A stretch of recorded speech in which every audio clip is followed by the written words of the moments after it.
Welcome in, everybody, to another episode of The Pack. Very excited for this show tonight here with Paul Bretl, who has been on the show before, and we very much appreciate him coming back again. Paul, how you doing? How's this offseason been? Just tell me, what's going on. How you been?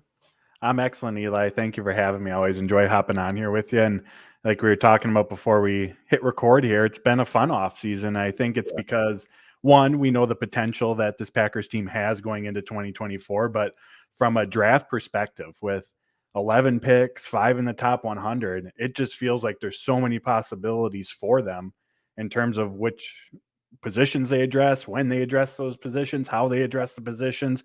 And for this time of the year, having all those talking points to discuss and pontificate on, it makes it a lot more enjoyable process.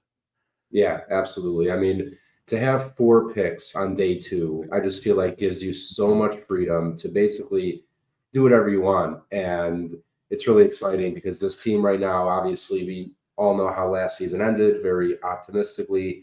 And I feel like they're just a couple pieces away from really taking this team to the next level. So we're going to jump into all that stuff. But before we get to the draft, a couple pieces of news from this week. Obviously, the biggest being the Packers will open their season in Brazil on Friday Night Football. That's not a sentence maybe I thought I would have ever said before.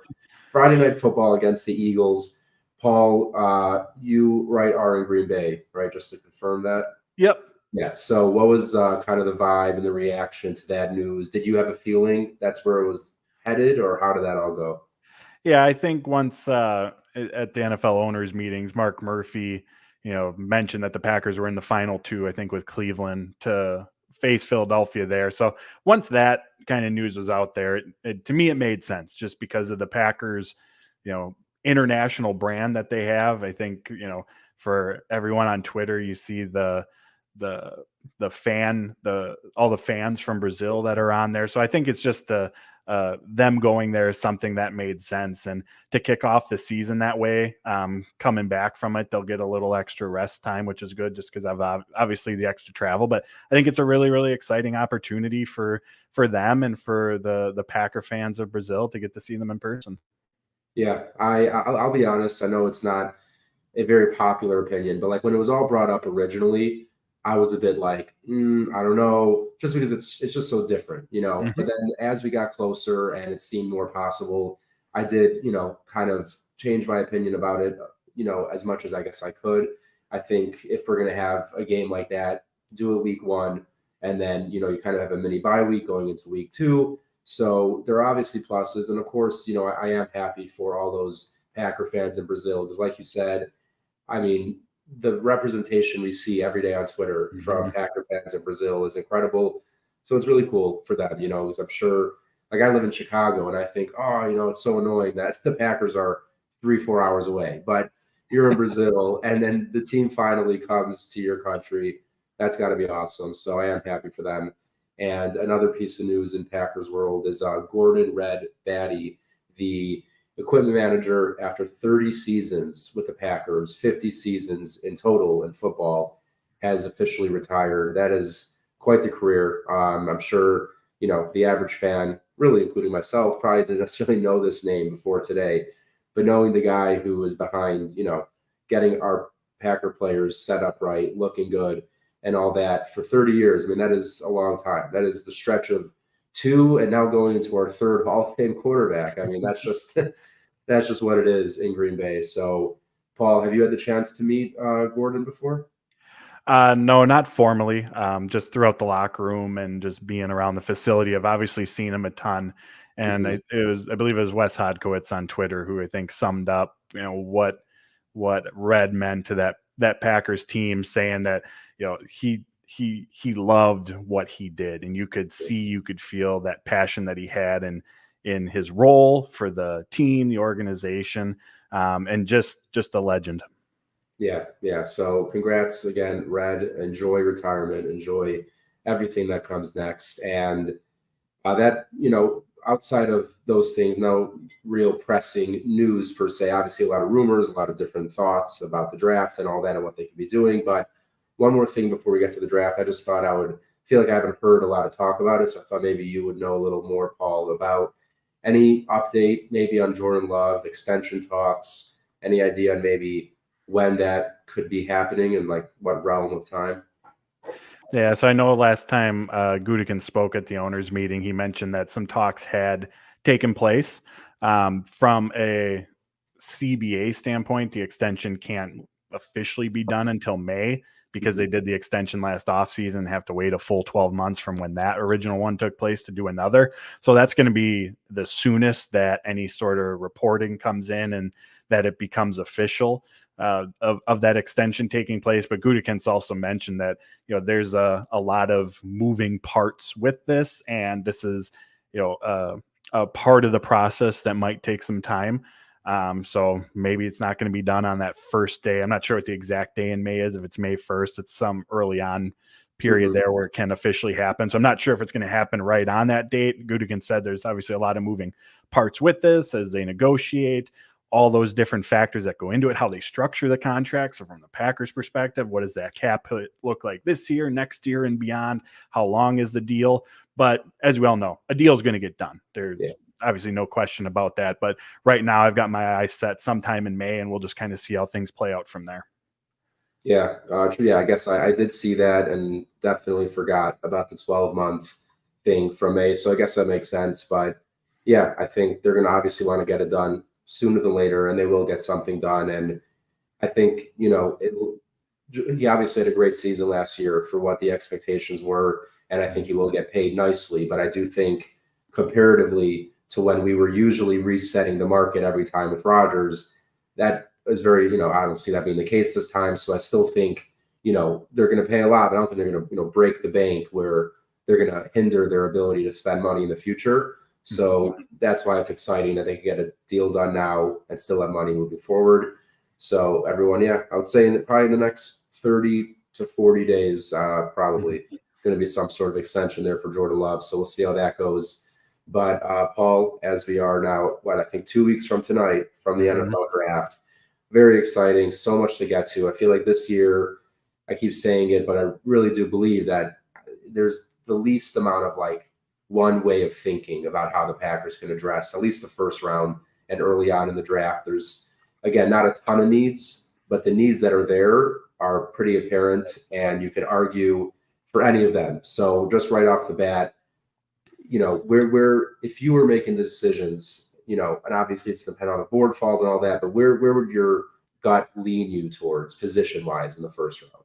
So I'm going to go with offensive line. And going back to last summer, just kind of peeking ahead to 2024, where we are now and who's a free agent and how things could unfold, it felt like that was going to be a position of need. So back then I said they're going to take an offensive lineman in round one, and we're this close to it. I feel like I got to stick to that prediction at this point, but I think it makes a ton of sense. And yes, linebackers a need, safety's a need, but those are not strong draft classes this year. And there is really, maybe you could stretch and think maybe Edgerrin Cooper, Peyton Wilson at linebacker could be around one. But, if you're having to make that justification as to why, then it's probably not a pick you should make at that stage of the draft. And also flipping to the offensive line, it's quite possible that their 5 starters for week 1 are already on the team.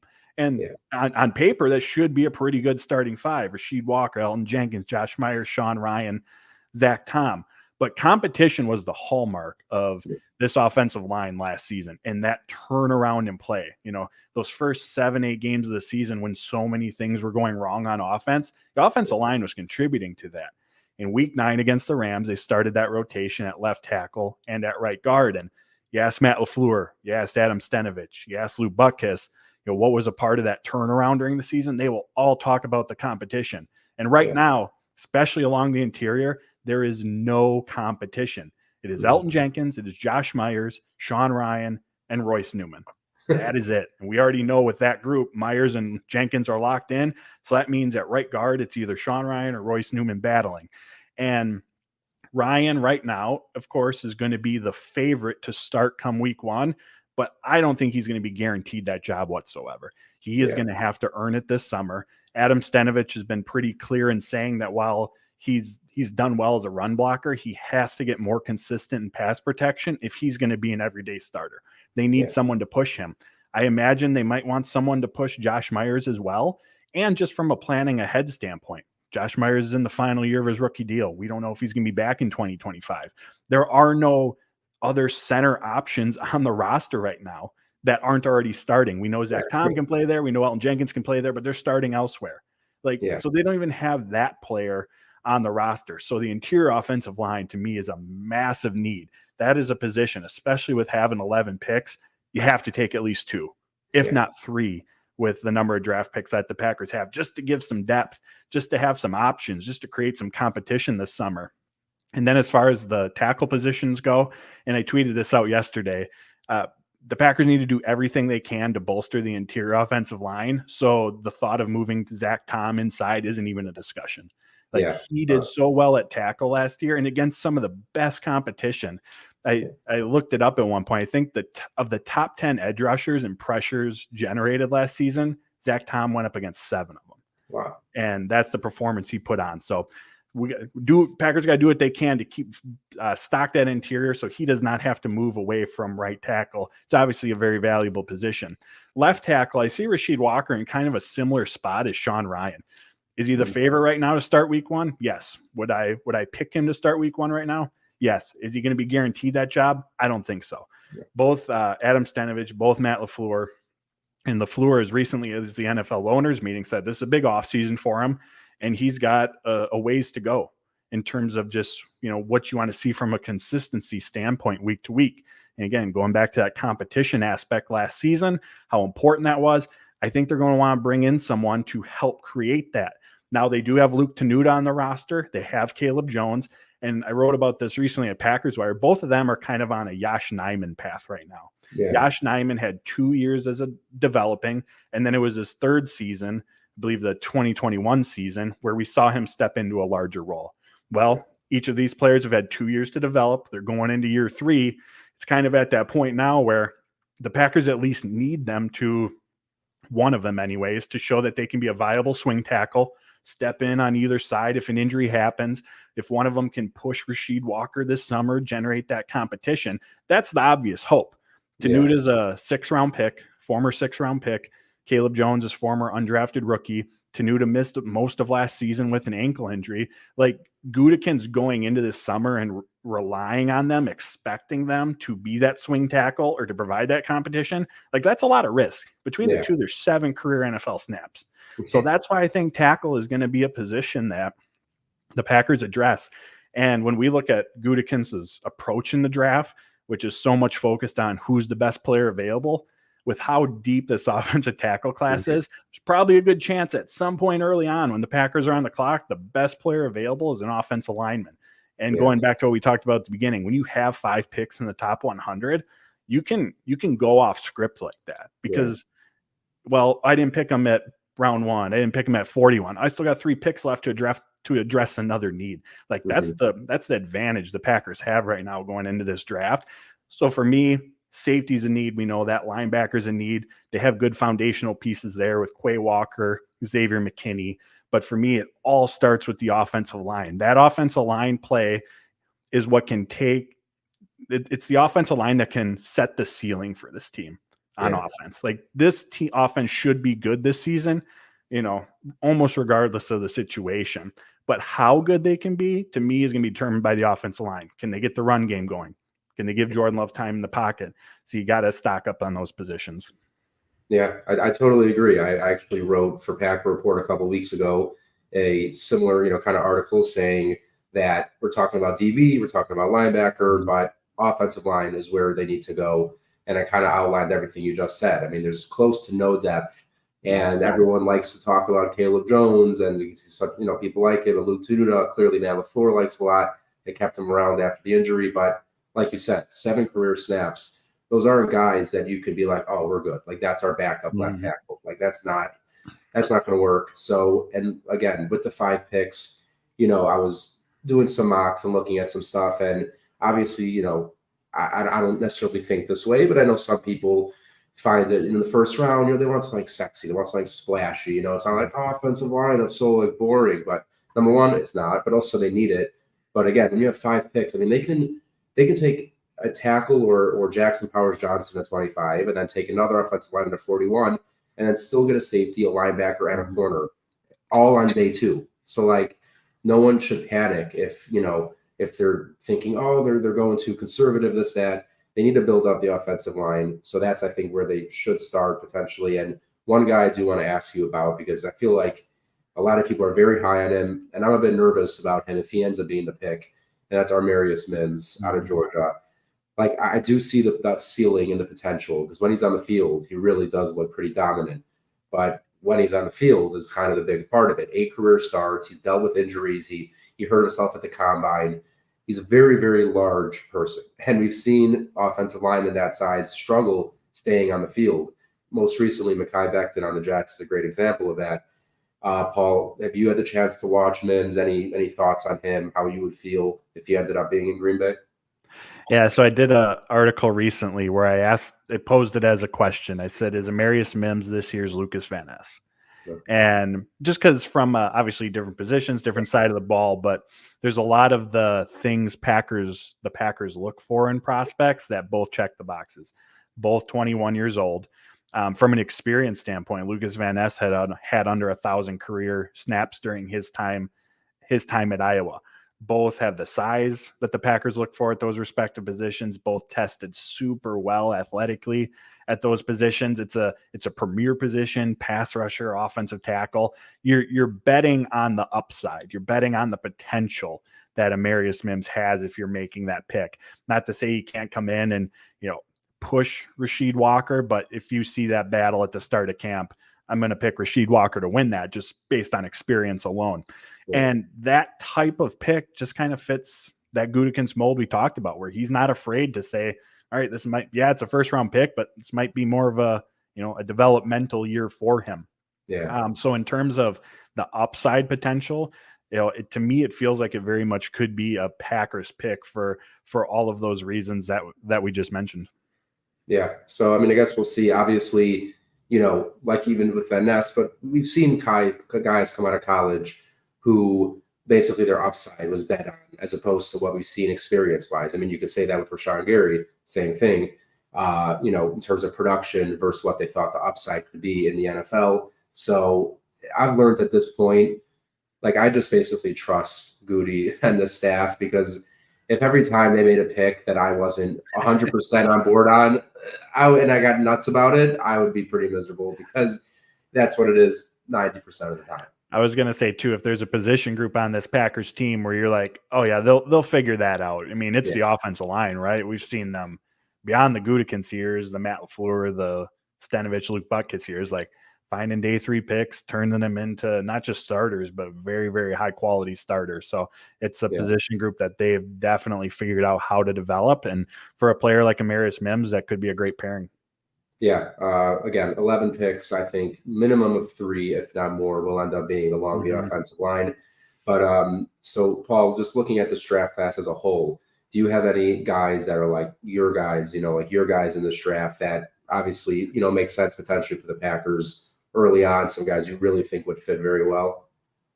Yeah, so at the cornerback position, and I'll just start here. The cornerback position is kind of an interesting one for the Packers, right? Because there's the on-paper version where they should be good to go. Jair Alexander, Eric Stokes, Carrington Valentine, Keyshawn Nixon in the slot, re-sign Corey Ballantyne, who proved to be a really good player you could rely on if you're in a pinch last season. But on the flip side, you can find question marks in that as well.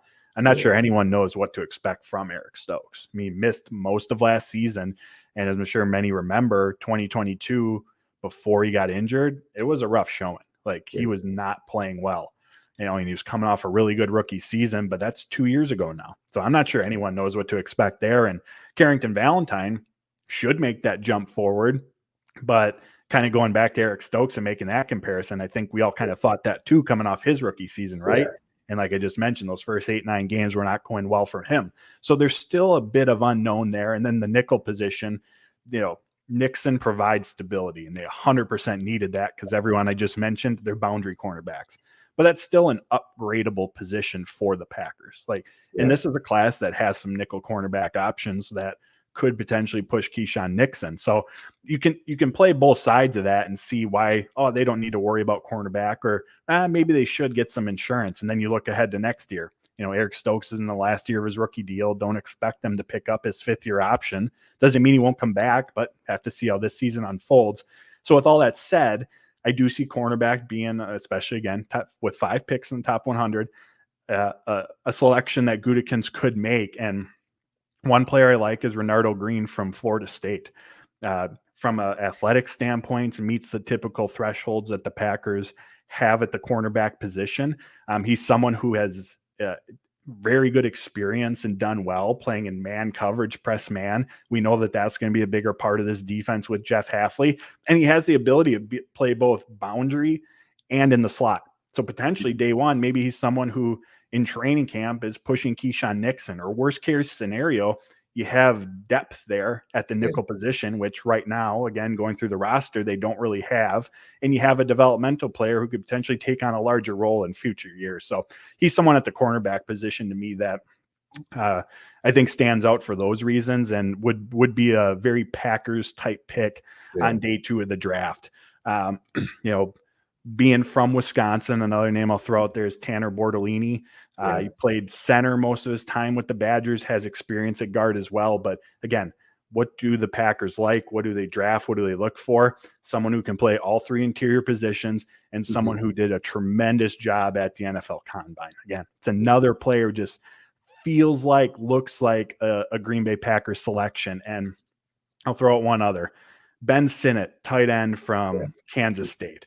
We know tight end is far from a big need that the Packers have, but they don't have Josiah DeGuara anymore.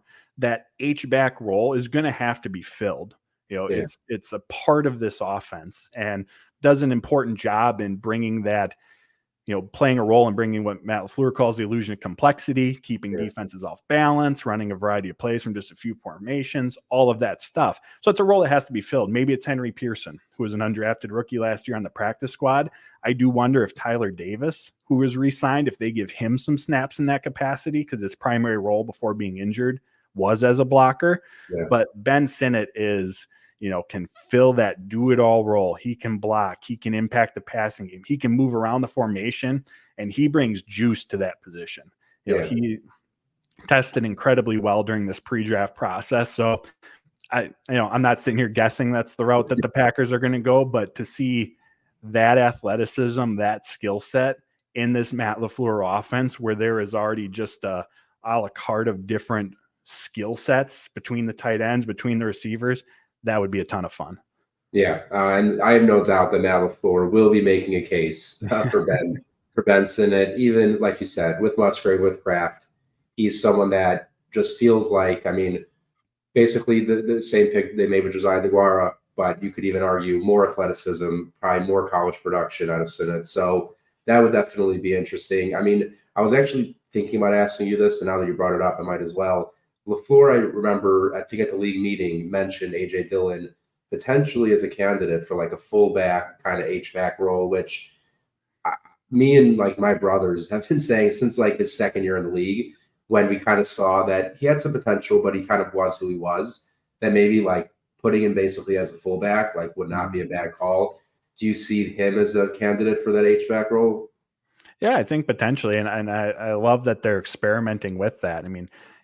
Where AJ Dillon has struggled, it's with that burst, but he's been a reliable pass blocker. He's shown reliable hands in the passing game.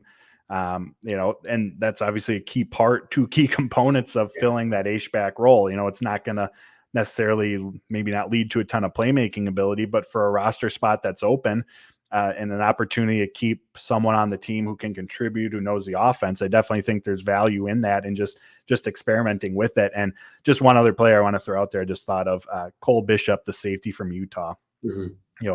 Brian Gutekunst talked about wanting those safety position, the 2 safety spots and nickel to be interchangeable. And I think Bishop is just a great compliment to Xavier McKinney. He can man that deep safety role if needed, if the game plan has McKinney playing closer to the line of scrimmage that week, but he's someone you can stick closer to the line of scrimmage, has been a very sound tackler throughout his career. So him, Jaden Hicks is another from Washington State who I think, based on what Gutekunst said he's looking for, that versatility, that interchangeability, natural skill set playing closer to the line of scrimmage, I think just would be a great fit for either of those guys next to McKinney. Yeah, I think as soon as we saw the testing for Cam Kitchens and Tyler Nubin, and Tyler Mhm. Nubin was like my guy going into this draft. And once I saw that RAS, I was pretty heartbroken because, if it was day three, maybe Goody makes an exception. I don't see Mhm. him making an exception that big in the first 2 days. So I kind of pivoted. And the two guys that I really, and I'm not just saying this because you just did, but the two guys I Right. really fell in love with are Jaden Hicks and Cole Bishop. I feel like they're the two guys I most consistently look at, in mocks somewhere on day two. I feel Mhm. like you could get them for sure in the second, maybe even in the third. One of them could drop there. So that could be really good value for them at the safety position. I would be thrilled with either of those two as the pick. And then another thing I just wanted to get your opinion Mhm. on was, with 11 picks, and we've seen Goody feels like in almost every draft he trades up or down at some point, usually earlier than later. This year, though, do you feel like a trade up in the first is more likely, or potentially a trade back, maybe even out of the first entirely? I would say a trade up is more likely. I mean, 11 draft picks is a lot. And not Yeah, to say that you don't want more, especially Gutekunst. I think he would always, and I think he said this, I'll always take more draft picks if they're available. But I think you're in a prime position as well to where your roster, as it's currently constructed, I mean, doesn't have a ton of holes. Like yeah, we've kind of just went through and picked through the offensive line. Well, they need more depth, but they yeah, have potentially a really good starting five. At linebacker, they still have Quay Walker. They have Xavier McKinney at safety. Like even where there's holes, it's like, well, they still have a really good foundation. They got yeah, Josh Jacobs at running back, even though they still need depth there.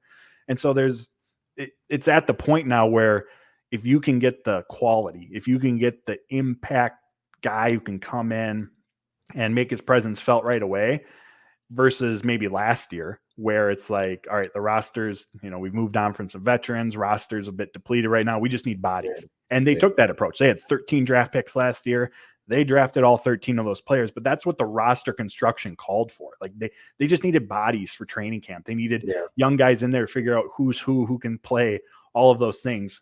As we all know, the roster's in a very different spot right now. And so I think you know, if they're really high on Cooper DeJean, or mhm, if somehow, I don't think this is going to happen, but if somehow Quinion Mitchell made it to 16, 17, 18 range, those are two guys that I think you could move up for, just given their potential, given the excess draft capital that the Packers have. So if I were to pick, I think ultimately they stay put. And I know that's kind of the cop out answer because that's the most mhm. likely option, but it is what I think. But out of the two, trading up or trading back, I think trading up is more likely.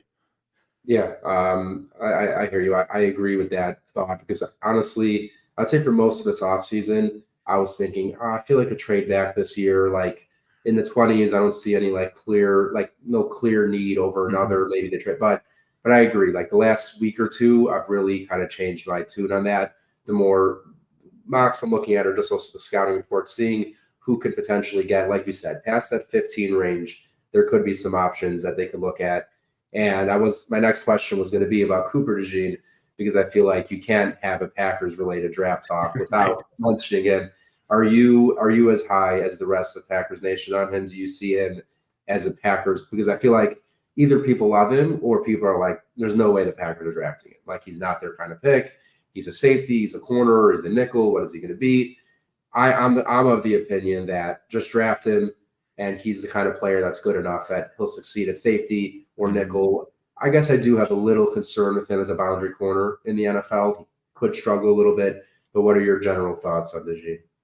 Yeah, I do wonder if at this point in the process, because he's been a guy since Yeah, January, since the season. I just wonder if there's some fatigue with yeah, all the mock drafts and seeing Cooper DeJean. Because I'll be honest, even I get that sometimes. You see, yeah, oh, there's a new mock, you click it, and you're like, Cooper DeJean. yeah, Because we've seen it over and over. We've talked about it, but in terms of his skill set, what he would bring to this team, and it just feels like it makes a lot of sense. That versatility. I mean, that's the big thing for me, and obviously the athleticism, but that ability to, you know, kind of like what we see on the offensive line. There might be mhm, someone who is like, he's better in the interior. Well, give him a shot at the tackle position first, and then kind of make your decision from there. I feel like it's a similar process. See how he performs on the boundary, or maybe you get through the draft and you don't address the safety position as adequately as you'd hoped, and there's your safety that you can start next to Xavier McKinney this season. I just love the flexibility, the options that he gives you in terms of what he can do, the skill set that he brings. He's a sound tackler. He's solid against the run. Like,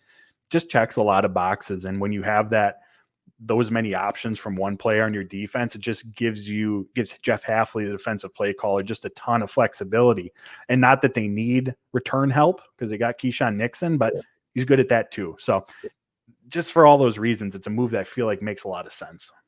Yeah, and we've obviously seen Goody, double dip in the first round at the same college with Georgia 3 times. We just obviously had Lucas Van Ness from Iowa. So it could be a very fun reunion for DeJean and Van Ness. Obviously, we'll see after his pro day. I think many people are thinking him getting to 25 is pretty unlikely at this point, but we'll see how that goes. But Paul, before we wrap up, you kind of, I think, foreshadowed a bit earlier with the offensive line, but today, 2 weeks pre-draft, Packers on the clock at 25. Who are they selecting? I'm going to go with Amarius Mims. That's kind of been my feel in the last few weeks, and I'm starting to waver a little bit, and I think you touched on some of the reasons, but for everything I laid out earlier, that's what I'm going to go with right now. Yeah, and it's funny. I'll say this as well. If it were my favorite pick for the Packers is Graham Bart. Again, I just love the versatility that he brings. Can literally, if you need him to play any one of the 5 positions, he can do it. Immediately could push Josh Myers for that starting job. Immediately could be your starting right guard. Just that versatility, that flexibility he offers. Like, I think right now that would be my favorite pick for the Packers. And I know they don't draft interior offensive linemen in the first round. And I know there's a chance that might not even get anywhere near 25 at this point, especially with his athletic testing, but just everything he brings, he's more than an interior offensive lineman. He can be what you need him to be if you're in a pinch. And like we talked about earlier, that's one of those things where maybe you say, hey, let's go play left tackle, challenge Rasheed Walker this summer. That's where he played his last 3 years at Duke. See how he performs there. And if if it's not working out how you hope, then you move him inside where you don't know, but you got a good feeling that, hey, we got a Pro Bowl guy for the next, 5 years, 7 years, 10 years, whatever it might be. So that's my absolute favorite pick for the Packers if he's available. Yeah, and I do agree with that. Just in general, the versatility. I feel like we've gotten so spoiled with guys like Elton Jenkins and Zach Tom, where now it's like, we can't just draft a guy who plays one position. Like, that's crazy. You got to get someone who can do it all. So Graham Barton, if somehow Troy Fautanu out of Washington gets anywhere close to 25, I think that could be an option. But I do like that call. And yeah, I obviously didn't know that your thoughts on Amarius Mims. So it's kind of funny that I kind of came from the other angle of it. But that's beautiful. That's what's great about this time of the year. Yeah, exactly. It's everyone's got their own thoughts on it. But Paul, again, thank you so much for coming on. This was awesome. Before we head out, why don't you just tell everyone, obviously, we know you're doing a ton of work right now before this draft. So tell everyone where they can find your writing, all your content, and everything else you got going on. Yeah, I appreciate it, Eli. Follow me on Twitter at Paul_Bretl and just head over to Packers Wire. I've got tons of articles, content coming out every day over there. Recently did a 5-round mock draft where I could only use players that meet the Packers athletic thresholds. That's all I could do. And obviously that shrinks the pool quite a bit. So, and in round 2 and 3, it actually got pretty challenging knowing that, okay, I should probably find a linebacker and feeling like you got to take someone at 41. So it was a fun exercise, but check that out and everything else we got going on over there. Yeah, everyone, Paul really does some great work over at Packer Wire. Make sure to check that out. I've also noticed all the, I don't know if at this point we should say top 30. There's a lot of discourse on top 30 versus 30 visits, but, kind of profiling those guys, showing their stats, everything they do. I think a lot of people appreciate seeing that. So, Paul, as usual, you're killing it. And everyone, make sure to follow him on Twitter. And as you see at the bottom of the screen, follow the show on Twitter at the Pack_show. And you can find me on Twitter at bookofeli_NFL. As always, everybody, thank you for tuning in. 2 weeks to the draft. Very exciting. We will be back next week for some more draft content. Until then, though, everybody, go Pack, go.